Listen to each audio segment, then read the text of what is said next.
Ukraine and Europe have presented Washington with a counter-proposal for a ceasefire ahead of talks between the US and Russia. Armenia and Azerbaijan sign a historic peace deal in the presence of US President Donald Trump.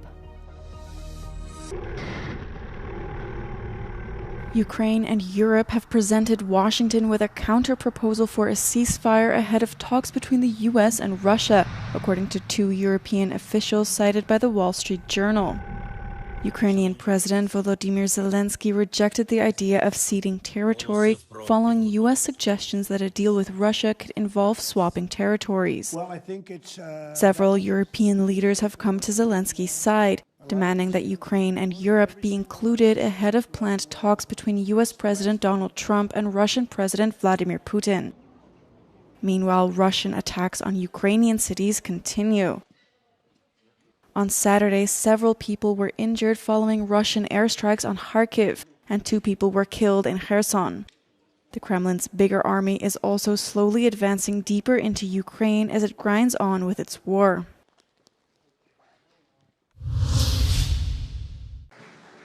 Armenia and Azerbaijan sign a historic peace deal on Friday at the White House in Washington.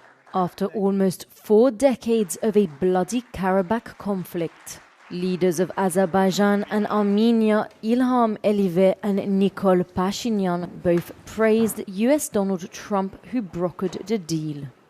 President Trump brings peace to Caucasus, and we're grateful for that. And I'm sure that Armenia and Azerbaijan will find courage and responsibility to reconcile, and also the people will reconcile. We're laying a foundation to write a better story than the one we had in the past.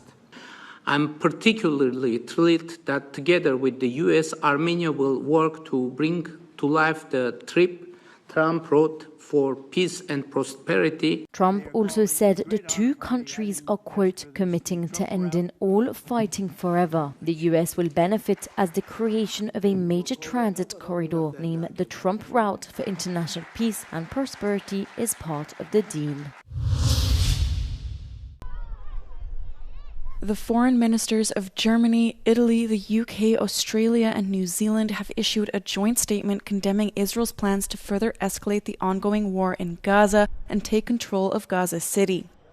Many world leaders already criticized the move following its announcement on Friday, as international pressure on Israel mounts to end the war. Even the latest action of Israel we've seen in the last 24 hours is wrong, and actually it risks, violating international law. And it's really important that actually military action is not going to solve more of this problem.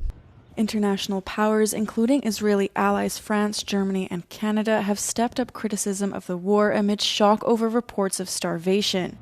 Several countries have coordinated aid drops over Gaza as Israel's blockade and offensive hinder safe deliveries, pushing the territory toward famine. The UN and aid groups call such drops costly and dangerous for residents and say they deliver far less aid than trucks. The UN Security Council announced an emergency meeting on Israel's plans is scheduled to take place on Sunday.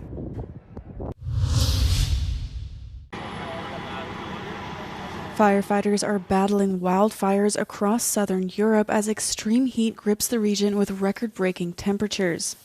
In France, about 1,400 firefighters were deployed on Saturday in the southern Aude region to prevent the country's largest wildfire in decades from reigniting. The fire has been contained since Thursday after burning more than 160 square kilometers in the wooded region known for its wineries. Firefighters also continue to battle an active wildfire in the Avila province of central western Spain, as well as in Greece, some 40 kilometers southeast of Athens and Keratea. Another fire that broke out on Friday in western Turkey has been largely brought under control, according to the country's agriculture and forestry minister. Southern Europe has seen multiple large fires this summer. Scientists warn that climate change is exacerbating the frequency and intensity of heat and dryness, making the region more vulnerable to wildfires.